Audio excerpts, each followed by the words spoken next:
Lagyan natin ng maraming sauce. Ayan.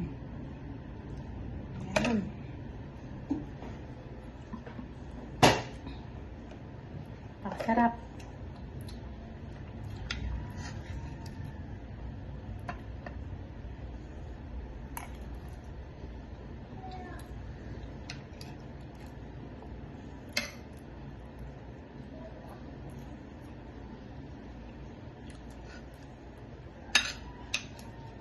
Kasi itong aming latik, nilagyan namin ng glutinous rice, ang palapot, tsaka pandan.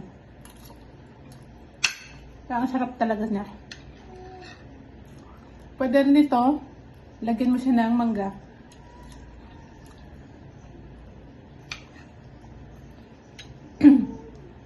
Paano po? Hanggang dito na lang yung video ko. Maraming salamat sa panonood mga ka-Promdi. Bye-bye!